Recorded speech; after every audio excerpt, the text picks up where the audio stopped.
Golfin fans, welcome. Sam Carr here, Golfin resident coach. I hope everyone is well, and welcome to our third Golfin Facebook Live special. We covered a couple of topics over the last few weeks. I should also apologise. Obviously, last time with Richard Bailey, we had a couple of sound issues, but I think this evening we are all good with the sound. We've done some pretty extensive testing this evening, so fingers crossed the sound is all good. I hope everyone's well. Hope everyone is managing to get out and play some golf. Most importantly, all the rules seem to be changing again. And feedback I've had from various people who I know are playing club golf, talking to me all sorts of stories about signing scorecards and competitions and entering scorecards on the internet when they get home and all sorts of stuff. So it'd be interesting maybe to get some conversation going on the next few weeks about what all that means and how everyone's getting on with it. But nevertheless, I hope everyone's getting out, enjoying their golf, and of course, hopefully everyone is checking out the content that we're throwing out there with regard to our videos and our posts and what have you. If there is anything that anybody would specifically like, it's something we've always said at Golfin from the beginning. If there's anything you'd specifically like from a coaching video, please let us know, and we will get something together for you.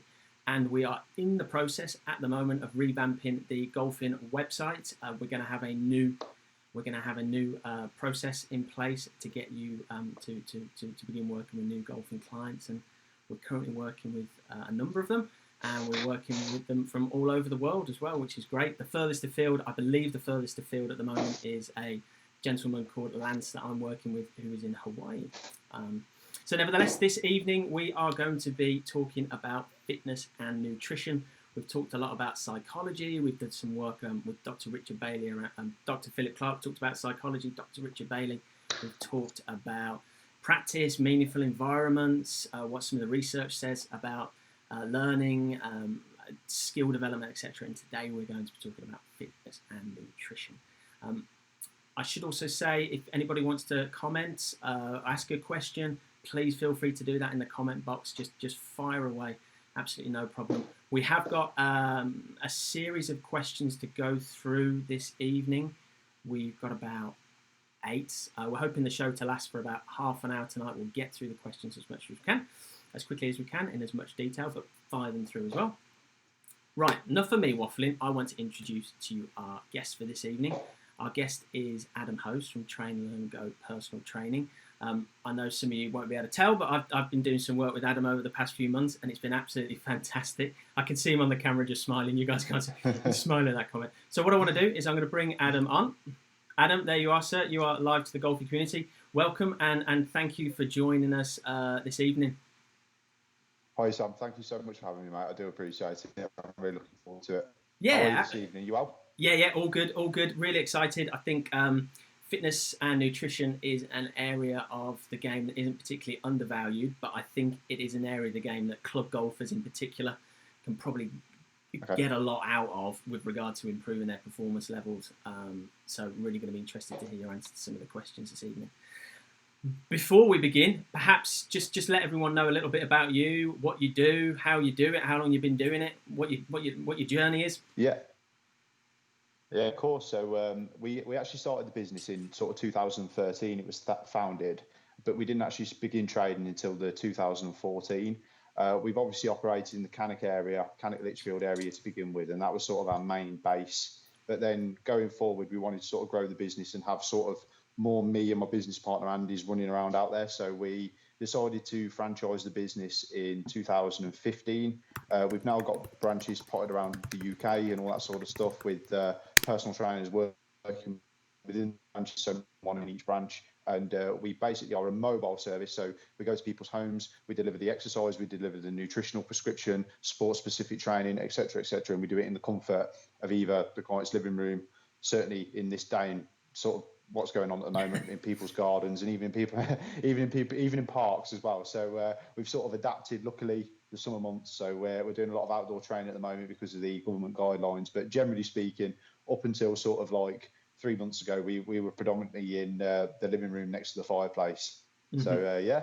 And I can personally vouch for that as well. And I think it was genuinely, I thought it was fantastic being able to have a trainer come round to the house to actually see me. And, I don't have to travel anywhere. I can fit around my day-to-day routine, busy routine with work. So It's been fantastic.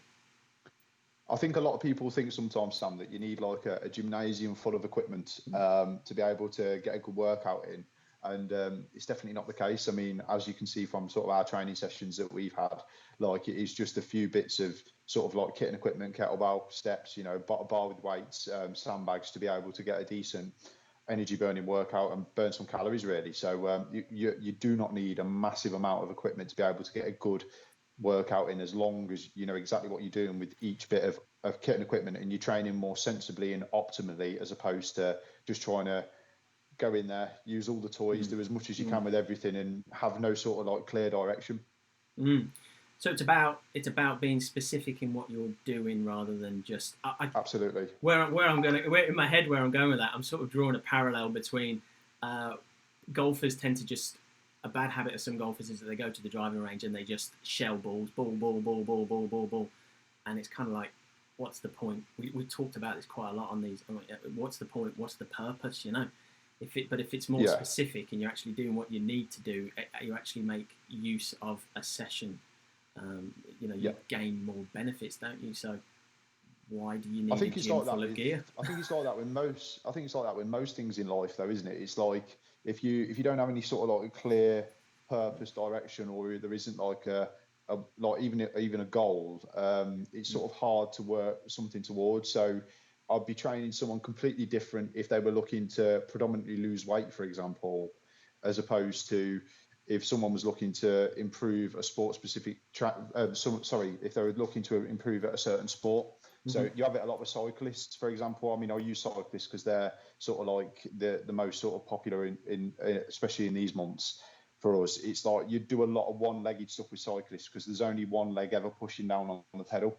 So it's all about being very specific in terms of the goals, but it'd be the same thing from a golfing aspect as well, in terms of improving various different bits with the sport and your technique and whatever. And I should also mention to people that during the peak of lockdown, if that's the phrase I'm looking for, Adam and I actually did some stuff online via FaceTime, and I know you've done some over Zoom as well, and that worked. Obviously, it worked great. From my perspective, I really enjoyed it. Just being able to turn it on, FaceTime. There we go. Let's crack on. That was great as well. We were forced to adapt because up until sort of March, when Mr. Johnson, our Prime Minister, put us into lockdown, I'd never delivered an online training session in my entire career. And then obviously we had to adapt for the situation. We had clients such as yourself that wanted to continue training, and we had to come up with something. So, I had a lot of clients that had no kit and equipment in their living room, and we just had to adapt, and all different abilities. I mean, we were lucky enough where you had some kit, Sam, where I was still able to train you with some of your kit and equipment in the living room. So it was one of those where I've definitely become a lot more experienced in online training, FaceTime, Zoom training, but it wasn't the actual business plan, the business model to begin with. So it was kind of like we had a conversation, didn't we, throughout some of the training sessions, where it was like, it's a different sort of avenue that we can look to push the business model down now, because we were sort of forced into it, and it worked really well. So it was really, really good. I enjoyed the experience. It was very stressful at the beginning, but all in all, it turned, I think it was for everyone though, wasn't it? But all in all, it turned out to be very, very good. Yeah, and I think people find the same thing with, remote golf coaching as well. The packages that we do at Golfin, I think they're probably a little bit wary of it to begin with. Will this really work? What does that really involve? I've done PT in person before, so the first time that I'm having a PT session with you online, I'll be honest, I was thinking to myself, is this going to work? Is it not going to work? But it was brilliant. And going forward, me too. I really want to do more of it because there's so many benefits from it. Right. Sorry. Go on. No. Go on. I was just going to say, I was scared to death as well, because obviously going back on that, it was literally people's living rooms. I'd done thousands and thousands of appointments in people's living rooms, and then I'll go to online training. I'm thinking, is this going to work? Is it not? I mean, I had no experience in it, but I think now with the force of adaptation with lockdown and the technology that we have available in 2020, it definitely worked well. It was the right time for it to come, I think, if in terms of switching it online with most businesses, because everything's pretty flawless now, isn't it?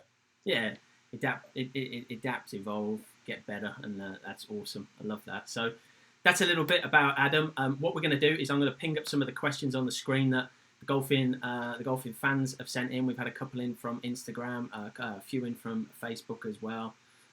Those of you on Twitter, we don't get much interaction on Twitter at Golfin. We tend to get it all on Facebook and Instagram. So if you are on Twitter, make sure you go and have a look at what we're posting on there as well, Golfin fans.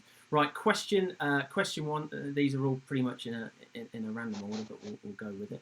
So when I play, this one is very apt, and I didn't plan this, although the weather obviously in Birmingham isn't very good at the moment. But when I play golf in the sun and heat, how much water should I drink?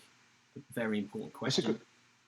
It's a great question. So hydration is important for every human being, no matter what you're doing. So typically on a golf course, I would say a couple of litres as a minimum, but you've also got to make sure that you are hydrating before the event as well. So before the actual, the match, the game, whatever you want to call it.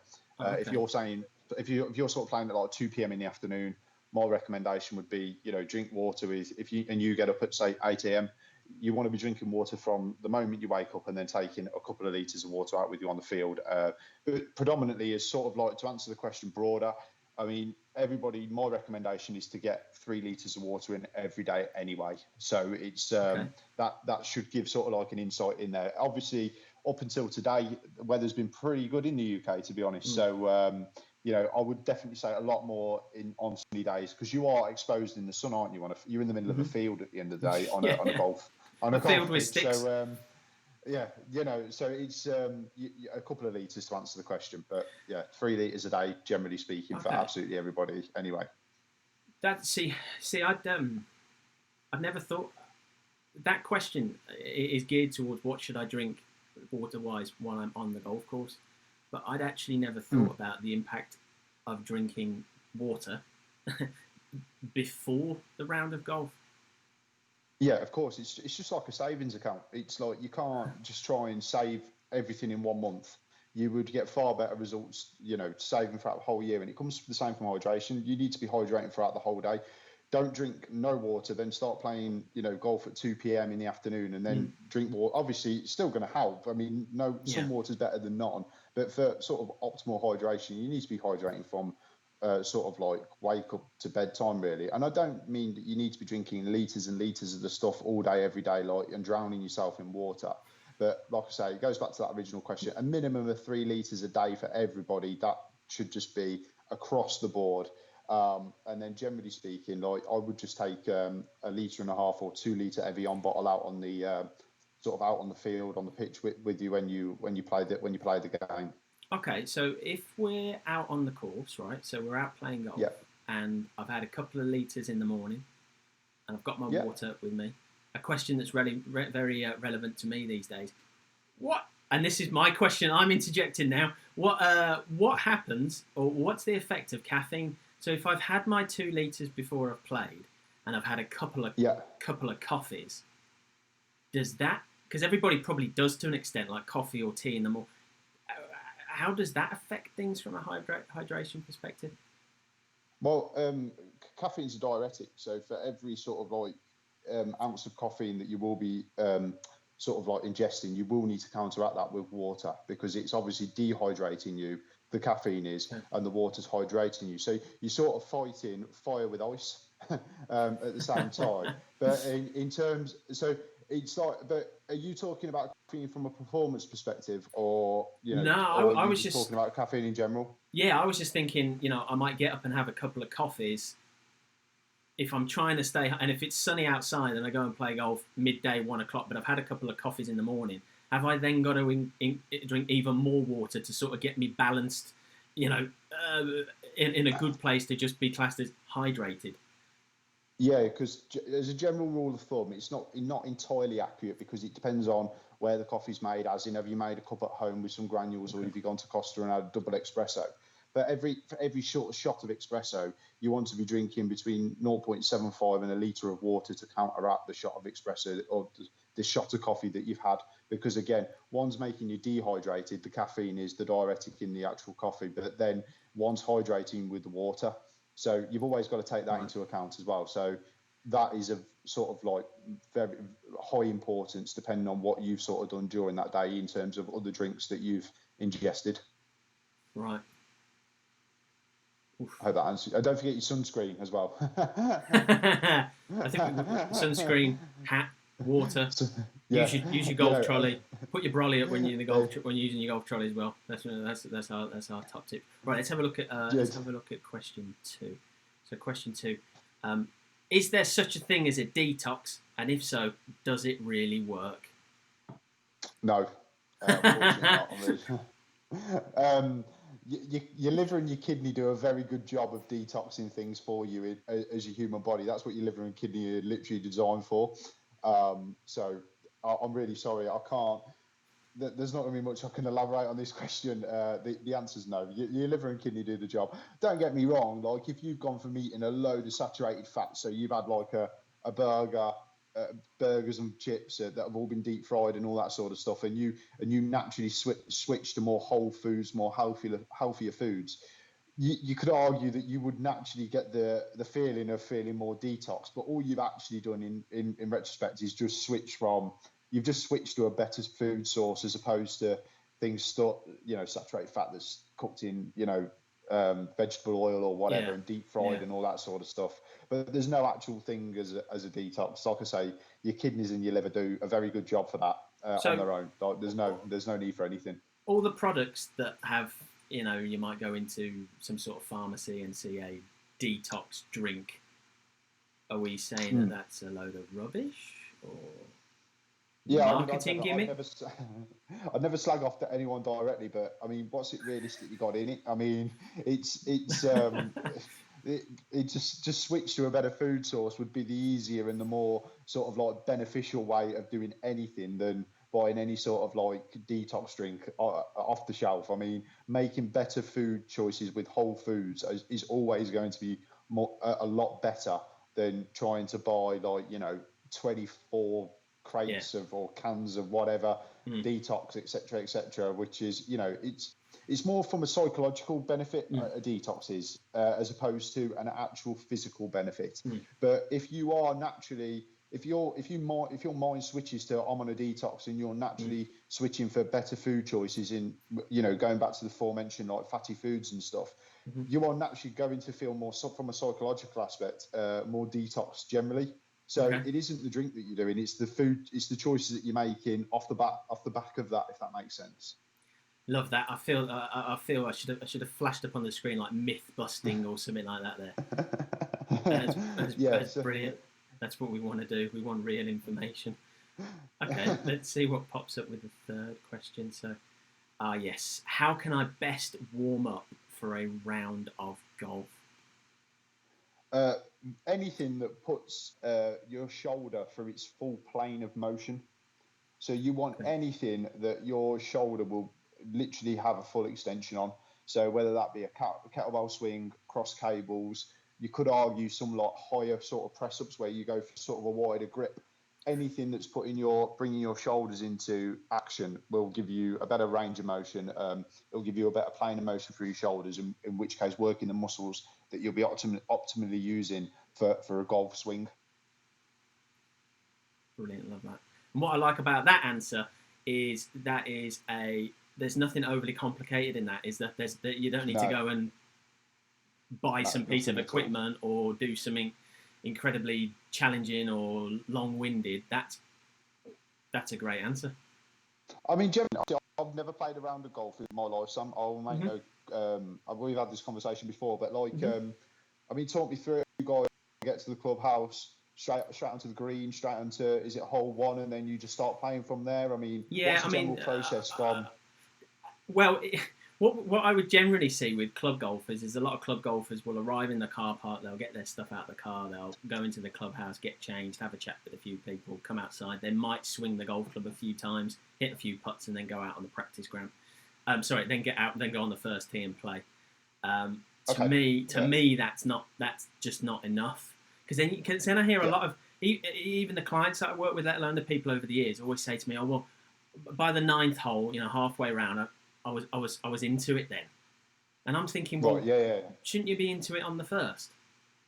And I'm like, it's for me, it's that warming up thing, warming up the mind, warming up the body, preparing yourself, and it doesn't need to take an hour. No, of course not. I mean, the easiest way to kind of give you a visual representation of this. I mean, if you ever watch the Olympics, where like Usain Bolt or any athlete, but let's use Usain Bolt because everybody kind of knows who he is. When he comes out onto the track, he's sweating. He's got a very good sweat on. He never stops moving. He hasn't come out of his locker room, his dressing room, and just walked straight onto the track and decided I'm going to run 100 meters. He's visibly had like some exertion somewhere. He's warmed up thoroughly, like to be able to do that. It is the same with everything that we do. It's like, there's a reason why footballers warm up at the beginning of the match. Like nobody's doing it for the fun of it. It is a case of you do get optimal performance through a thorough warm up. Delivering fresh oxygen into their muscles gives you a lot better performance doing the actual sport itself. I think it's massively undervalued, and especially by the club golfer. I'm lucky in part of my work that I sort of get exposed to some of the England talent, the under 18 talent, and whenever I see them sort of turn up for a practice session, they all warm up. But when I see the club golfer, who probably needs it more than most to get themselves ready, they've probably been maybe sat at a desk all day, and or they drive a lot, and they're going to go out on the golf course and perform what is a dynamic movement. I personally I feel that the warm up is really undervalued. Maybe we'll get some videos together on what a warm up routine would look like, and share that with people if that's something that people would see of value. Right, let's have a look at the next. Let's have a look at the next one. In general, what can I do to get fitter? A nice general question. Does it even exist? Can you just get fitter in general? Yeah, of course you can. I mean, the first way of always getting fitter is by reducing body fat. So you are sort of like increasing your power to weight ratio.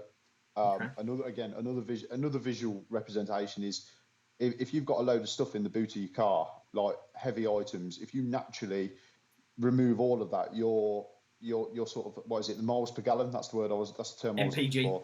Will always increase because you have improved the power to weight ratio. It's exactly the same with the human being. It's if you're carrying around excess body fat. I'm not saying for 1 second that anybody needs to be 2% body fat to be able to get anything done. But if you do have like the higher upper sort of like body fat, like body fat percentage, your body you're carrying a lot more sort of body fat percentage than that's required, and it could be lowered. You always want to start there. Always want to start there. You can then move on to sort of like the VO2 max, but measure it first. Do a VO2 max test, and then obviously whilst you're decreasing your body fat and you increasing your power to weight ratio, it can then be measured by doing your sort of like VO2 max and just measuring it from there.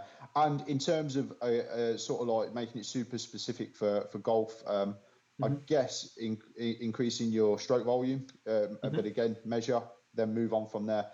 It's all about knowing. It's all about data. Each person needs to be treated sort of like a little bit of a science project. You need to know all the information at the beginning, and then it needs to be monitored. Throughout throughout the time period and throughout the journey, so things are going the right way. And if things are going backwards, you know where to improve. It's just like absolutely everything in life. I mean, from like a business or sales perspective or anything, you need to know the numbers to know whether or not they're going up or they're going down. Yes, and that's where working with someone such as yourself comes in. And that wasn't a shameless plug. I just genuinely, because we see it with golf coaching. People will read something, watch something, and try and apply something and try and get better at golf, but it's never the same as when they interact with a golf coach. And I'm an advocate for golf coaching, full stop, whether it's with Golfin or not. going and working with a golf coach is always going to get them better quicker because they've got someone that is going to measure, that is going to plan, and is going to do all those things. So, and I guess, sorry to interrupt you, Sam, but just to interject, because I feel like it's useful. It's also an accountability aspect as well. Like, people enjoy the accountability of, like, me in my line of work being a PT, and I guess it would be exactly the same in your line of work being a golf coach. Accountability as well at the same time for both the coach or the trainer and the actual client that's trying to improve as well. Yes. You both look at each other for accountability. In my line of work, it's why am I not getting leaner, Adam, and then I have to answer those questions. Yes. Or if for example a client's had a bad week, I need to hold them to accountable in terms of what's actually happened there in their week, if that makes sense. Yes, I totally agree with that. And again, that's part of what we believe in at Golfin is building those relationships. So I feel like with you, while we've been working together, we've built a relationship. It's not just about a session. It's also about, I've asked you loads of questions over our time, haven't I? And I feel like we're building that relationship with someone is really important as well, isn't it? Yeah, I agree. Yeah, 100% agree, because it doesn't want to become robotic, but at the same time, nobody wants to be just standing around talking all the time. It has to be that happy medium of, question answering, coming up with sort of like, answers to any questions you might have in terms of what's happened the previous week, etc., etc. So yeah, you're 100% correct. Right, let's have a look at the next one. We are firing through these, which is cool. What should I eat when out playing golf? So again, very, very, very, very, very simple answer. I'd love to elaborate further. Complex carbohydrates. So what I mean by that is like whole wheat products. So like brown bread, brown pasta, brown rice, etc., etc. Veg with skin on. The skin of a vegetable is a complex carbohydrate, and the reason why is because the time it takes for your liver to convert that into glycogen, which is what we use as our energy source as human beings, is a lot longer. I understand, again, I don't play golf, but a round of golf can be quite time consuming. I'm under the illusion it's certainly not 20. Yeah, it's not 20 minutes, is it? So you're going to need something that's long lasting to be able to ensure that you can deliver the right amount of energy throughout the whole sort of game, match, whatever you want to call it. Okay. Question. So an easy one. Sorry, go on. Would be like, because you're going to ask me like a food example. Like I'm guessing like a tuna sandwich on brown bread, for example, is a very easy one. That's very, very easy. A brown bready sandwich with like some protein source, whether it be like a couple of slices of ham, turkey, chicken, salad, whatever you want to do on it, just as general sandwich. Question. Some of the guys that I grew up playing with, when they get halfway around, they get to the ninth, right? Out comes the pork pie, out comes the mustard, and out comes the coffee. Right? Oh, okay. And my question is to you, is that good, bad, or ugly? But one of the observations I always had is that around like hole 15, 16, something like that, they all started moaning that they were tired. Yeah. And I just wondered what you thought with that, pork pie, mustard, coffee, halfway around, which I know a lot of people do, or a bacon bap or something like that. I just wondered what your opinions were. It's quite a hard question to answer, because it goes back to the same sort of point that we had in regards to the hydration question. What time are you playing golf, and what have you ate before? What have you done prior? Like, have you got up at 7 o'clock in the morning, got straight, chuck the golf bats in the back of the car, and drove straight to the golf course, and then just started knocking balls around? It's it all depends really on what's happened throughout the beginning of the day as well. So fueling yourself correctly from the beginning of the day to the end of the day is always going to be, so you've got hormone stability, is always going to be the best way to do it. So, but in terms of a pork pie with some mustard and a coffee, it's probably not the best choice in the world. Okay. Again, it kind of does depend a lot on what sort of happened prior that day and everything like that, really. So it is a very relatively hard question to answer, sort of generally, unfortunately, Sam. All right, that's cool. We have Mike's just sent a question in there. He said, "How do you eat a tuna sandwich during a round of golf?" I've absolutely no idea, Mike. I've never played golf in my life. You open up the foil, and you grab the sandwich and you eat the sandwich. In my mind, a pork pie is no different to a tuna sandwich in terms of the effort. Yeah, the bacon baps come out, and everyone's like, something healthy or that's good for you. That is no different. It's going to have to be. It takes up about the same amount of space and everything. So there you go, Mickey. Next question. There are so many diets available. Do any of them actually work? So not necessarily a golf-specific question, but nevertheless, I thought it was an interesting question in itself. I mean, to answer the question, do diets work? Of course, diets work, but like, I don't personally buy into the whole like naming them.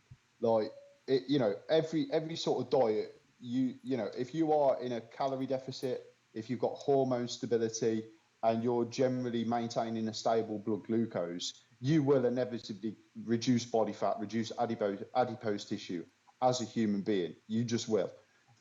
Whatever anybody wants to call it is by the by, to be honest, because as long as those three things are happening, you will naturally reduce adipose tissue, which is body fat, and you will get leaner as a human being. So, you're looking at calorie deficit, hormone stability, and maintaining a stable blood glucose. Those are the three rules to getting a result in terms of reducing body fat. I'm not, we're only talking about like reducing the overall fat mass. It's important to note that. What that's branded up in a pretty little box and called is irrelevant, really. If those three things are happening, if those three things are being achieved, you are on a quote unquote diet. I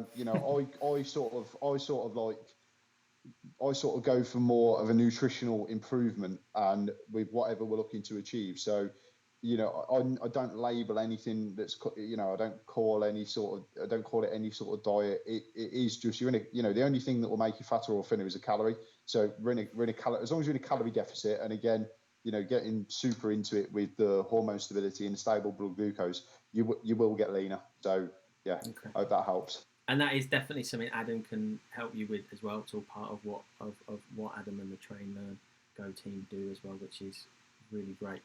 Really great. So bread and butter.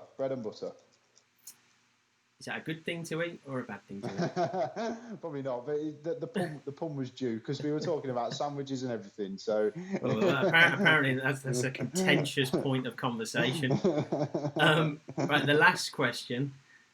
Which is best, dynamic or static stretching? And it might just be worth explaining what the difference is between the two as well. Well, you never want to be doing a dynamic stretch unless you're with a professional, that knows exactly what they're doing. So, or you're some sort of like professional gymnast, like a professional sports that knows exactly what they're doing. It's just not the best in terms of, it's how sprains and strains can sort of happen off the back of doing anything like that. So you never want to be hitting a dynamic stretch on your own. You always want to be doing a static stretch, and I would recommend doing that at the end of a round of golf as opposed to the beginning, because what you're doing, if you're doing sort of like static stretching at the beginning, is actually counterintuitive to warming the muscles up. You're actually cooling them down by doing, cooling them down, quote unquote, by doing a static stretch. So never want to be doing dynamic unless you're with a professional, and you only want to be doing static at the end. And, you'll be doing a lot of shoulder stretches. There's been a lot of walking, so you'll be doing a lot of glute, hamstring and quadricep stretching, also lower back, because I'm guessing, do you do a lot of carrying of the bats and whatnot, Sam? I'm guessing that's the case, isn't it? Yeah, people will carry. People do carry their clubs, especially in the winter when it's too wet for trolleys and what have you. But a lot of the time they're going to push the clubs around, electric trolleys and what have you. But yeah, they will carry. Just give me the difference between a static and a dynamic stretch.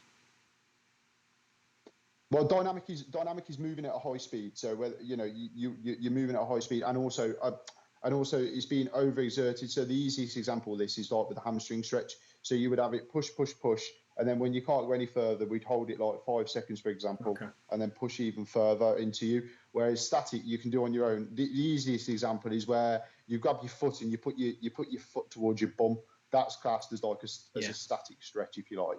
But again, you'll be doing that at the end and not at the end of the round, at the end of the game, at the end of the match, as opposed to the beginning. What's good to do as part of a warm up then? What sort of things do different people, different sports or whatever, do as part of a warm up? Because just out of interest. For golf, what we said prior, anything that's going to put your shoulder under a sort of like a full range of motion. Anything that's going to take your shoulder through its fullest range of motion. So it doesn't have to be done at the golf place, the golf course, if you like. It can be done prior at home, whether it be some sort of like kettlebell swings, again, press ups, cross cables with a resistance band or a couple of sort of like the a couple of quid, anything like that to be able to warm up at the beginning. But don't be under the misconception that it kind of has to be done there and then, but take yourself through a thorough warm up. As long as you're not driving super long distances to get to a golf course, that's the best way to optimize yourself for optimal performance just before a round of golf. Okay, brilliant. Well, that's it. We've got through all the questions, and I like it. Bang, bang, bang. Some myth busting, some great information, some good tips as well. And maybe over the coming weeks, maybe we can put some videos together or get some information together on some stuff to share with different people as well. Of course, yeah. Any final comments, Adam? Anything you want to throw in? Anything you missed out that you thought that you'd like to say, or anything in general? I don't think so. I think we've covered a lot of bases. I mean, probably sort of like a bit more. If I had a bit more exposure to the sport, I'd be able to give more specific sort of like details, going forward, perhaps at a later episode or what have you. But I think we've pretty much covered absolutely everything. And if anybody does have any questions for me, I'm sure, Sam will give you some sort of contact information, or there'll be something knocking around that you'll be able to ask me directly. I'm happy to help anybody in terms of anything, especially with golf. It's a lot. If you've got injuries, for example, like it's in terms of workaround or improving the injuries to make your golfing sort of more, I don't want to say more better, that's not a word, but a lot more easier and a lot more sort of like less stress on the body if you've got a couple of underlying injuries. Okay. All right. Awesome. Well, what we'll do is if anybody does want to send in any questions, please feel free to do this. Obviously, this will go on the Golfin timeline, so you can watch it back and you can post your questions. We'll also website, Adam. What's the best way for people to get in contact with you, Adam, if they wanted to speak to you about potentially doing some training and nutrition work with you? Facebook is Train Learn Go UK. We're on Instagram as Train Learn Go. If you want to pop me an email, the best thing is inquiries, which is spelled ENQUIRIES at trainlearngo.co.uk. I'll pick that inbox up. But just send me an email, send me a DM, contact me on Facebook, Instagram, whatever works. I'm happy to help anybody. Fantastic. And if anybody wants to come through us to go to Adam as well, please feel free to do that. So, Adam, thank you for joining us this evening. Thank you, everybody, for watching. Keep playing golf. Keep enjoying your golf. Don't forget to check out Golfin. Well, we'll be putting some posts out over the next week or so in the new Golfin website, and you can get involved with that as well. We will be back soon with another Facebook Live session, and we'll be releasing some more information on that. And hopefully going forward, hopefully we'll get a chance to see Adam again as well at some point. I think that was really great this evening. So thank you, Adam. Thank you for your time. Thank you for the information. No problem at all. My pleasure.